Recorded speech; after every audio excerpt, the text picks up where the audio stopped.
Hey everybody, Preston Poulter here with Pocket Jacks Comics. Today, we're talking about Robotech! Alright, so, this is Robotech Remix. We have sequeled the series, as I discussed in prior Robotech reviews, which you can see on the playlist. We have a new writer and a new art team. I kind of like, alright, let's take a minute to talk about the art. I like the way that Lisa Hayes looked with the prior art team. Pretty rock and bod. And just, in general, I feel like, the artwork, the line work was better. The new team, I'm a little, whatever. But, look, it's Robotech. I'm here. Alright, so we have a new writer, Brenden Fletcher. When I was out in LA, I was listening to the Robo Skull podcast. And they had Brenden Fletcher on, and he's, passionate about the show, and I'm interested to see where he takes it. Now, the Robo Skull podcast is run by two gay gentlemen who I believe are in a relationship. Not that it's relevant, but they were very enthused to hear from Mr. Fletcher that one of these characters in the remix would have they/them pronouns. I'm a little more... No. Look, all I'm going to say is, if you watch my Batwoman review, the ratings of this woke programming is declining, and we're now kind of launching into a new venture here, because this is Robotech Remix, so this is not tied to any of the original 3 shows. So, tread carefully, Mr. Fletcher. I don't think we need to inject wokeness into what is already kind of a novel experiment, in terms of, whether the fandom is willing to follow you. Because, let's face it, some fans, a certain segment, argue that the only worthwhile piece of the original Robotech was Macross. And that Robotech, again, it kind of basically devalued Macross, and they're very angry. They want Macross to be distributed with that great original story, and the idea of just kind of bastardizing Macross and putting it in this greater Robotech thing, you've already lost a segment of the fandom there, and now, if we're getting woke, it's not good. And, I like the RoboSkull podcast. Every episode we're listening to, they're talking about toxic masculinity of a particular character, and can't we just agree on liking something? Do you really have to inject your damn gender dynamics into everything? It irks me. It really does. And particularly because, look, having kind of a distant father from the product of, a rather bitter divorce, I took to judo back when I was in high school, and this was during the 80s, so, Japan was, they just seemed like they were just dominating everything, like with Die Hard and stuff, the Nakatomi Corporation, we felt like the Japanese were taking over, and, I was certainly kind of somewhat immersed in Japanese culture.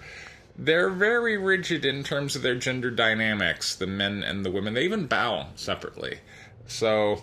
This idea of toxic masculinity of this kind of woke, gender-fluid take is not needed and not wanted when we're discussing Japanese anime and derivative products therein.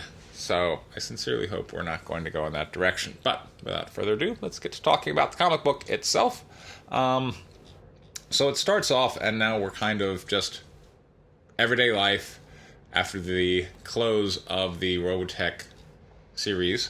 So we've introduced a new singing character named Anna, and she's a great singer, cool, and she's hanging out with Dana Sterling, who is now very much out of time, because she's from a different timeline, and in the original Southern Cross, which was incorporated into Robotech, she and Bowie Grant had this relationship. They were around the same age, they were peers.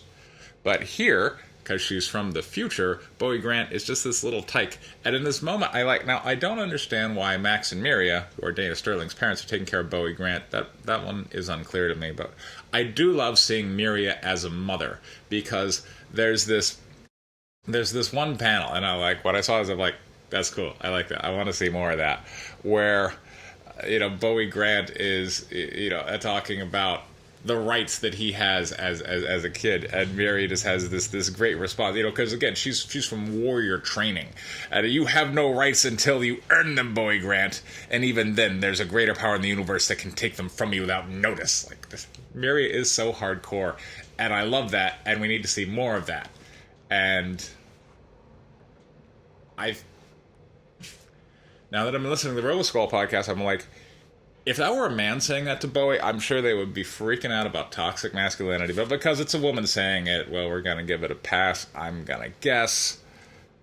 But really, the overwhelming message, of which the Japanese culture is pretty big on, is you need to learn the roles associated with your place and perform them well for the benefit of society. So, and if you go and you visit the Japanese people, my friend PM Trask, who's done some videos on this, he spent years over in Japan, and he was getting serious with a Japanese woman, and they were talking about getting married or whatnot until the dad freaked out, because again, doesn't want the daughter dating outside of the culture. But he was saying that Japanese people would come up to him and would ask him what he thought of Japanese society, and that they would, take pride in his positive reflections on Japanese society. But when he would turn it around and ask them what they thought of Japanese society, that many of them would kind of express unhappiness at how pigeonholed they were. And that, they had a place was afforded them, but they wanted the freedom. And when Mr. Trask would talk about, like, hey, what if we went to Australia or America and just became an art or whatnot, and they would go, like, that's my dream. But it's the unfulfilled dream. It's just an idle fantasy for so many people in Japan, because their society is fairly hierarchical, and just assuming the roles that are given to you, and by the way, chauvinistic. So that's just part of the culture there. And I'm glad to see Miria kind of reinforcing that message of you only have what you earn, and even then there are people who can take it away from you. You have to fight for everything. Because at the end of the day, that kind of is. As society maybe drifts towards something more fluent, we maybe get lazy and we think like, well, the free market's going to provide. And even then we start to go, but except for when the rich people have too much money and want to take from them and do whatever.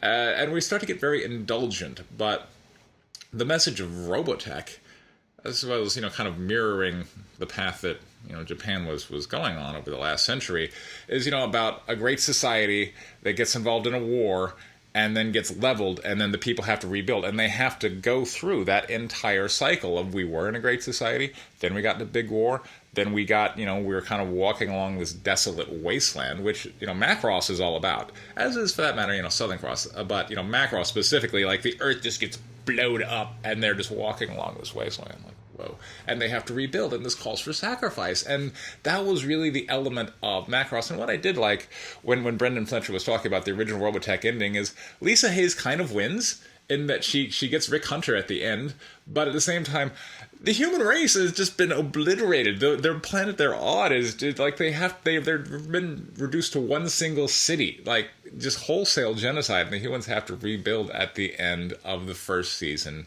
the Macross element of Robotech. And so that is, I think, very much part of the Japanese identity. We saw that in Space Battleship Yamato / Starblazers, where the Earth, kind of emblematic of Japan, gets nuked, reduced to a wasteland, and the people have to rebuild. I think that's part of the Japanese mindset that comes through in their fiction.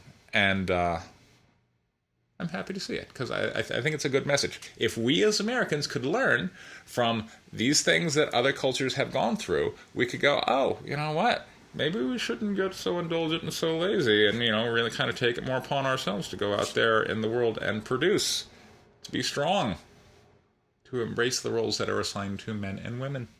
All right, so stepping off the soapbox, we got Lisa Hayes, who, I'm liking the old Lisa Hayes better, but all right, the new Lisa Hayes, and ships are warping in from behind the moon. There's mass foldings, and it's from a different space-time. So extra dimensional travel has come in, and then we kind of get this return to a school setting, which is, where Dana Sterling is now walking the much younger Bowie Grant to school. And then we got this school thing, and the school thing could not hold my attention. Like I want to see Veritech fighters, and you just told me that, like, bad guys warped in from the other side of the moon.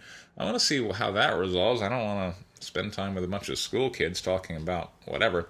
But after a few pages, boom, here comes the alien time fighter in, and now Dana Sterling is piloting a Veritech, and now we're having a dogfight. So we've got Captain Max Sterling, so seeing people in some different roles than we had in the series, and I'm totally fine with that, commanding Dana Sterling to go out and fight. And so we have this showdown between Dana Sterling and a Veritech and a Bioroid, which is very reminiscent of the Dana Sterling fights from the Southern Cross Season 2, elements of Robotech. And boom, big showdown. And in watching these, I had to read through it a couple of times to really follow, because particularly when part of the storyline elements is that people who are attacking these ships are kind of disappearing into some different space-time. So if, say, I'm reading on one page, and then we go to another page, and now we're on kind of a different landscape, panel layout, I'm like, does that mean that Dana Sterling got warped to this alternate reality? Or are we just going from the sky to the desert? Which you can certainly do when you're traveling in these, supersonic spacefaring aircraft. I don't know. So it left me a bit confused. But in reading through it, okay, no. As my understanding... Yeah, I want to say I'm still a little confused, because we end issue 1 of Robotech Remix with kind of this showdown between Dana Sterling and the pilot of the damaged Bioroid, who it is revealed is supposed to be targeting Dana Sterling, and then that's our kind of cliffhanger ending. And I'm like, is this on Earth, or did they jump to a different timeline? Not exactly sure. I do like, because whenever I'm watching dogfights, I'm thinking of my own comic book, White Lily, currently up on Kickstarter, doing great. Link in the description. I switched orientation to landscapes. Whenever we go into the sky, it kind of helps with the fighter planes, which are wide and short. When you're doing them in traditional portraits, as we are here in Robotech, laying them out can be a challenge, and I'm kind of appreciating it as I'm reading through other people's work that has dogfights in them, like how challenging it can be, and patting myself on the back and thinking, Preston, you made the right choice in going to landscape. But that is issue 1 of Robotech Remix. As a Robotech fan, I absolutely will be following it for you. I pray, even though I don't believe, I pray that we don't go into social justice-y a direction. I want to see my men as men and my women as women. It's just how I want to see it. But I will keep you apprised. Meanwhile, as I mentioned, White Lily issue 4 is up on Kickstarter. There's a link for that down in the description. This has been Preston Poulter with Pocket Jacks Comics. Thank you very much for your time. Take care.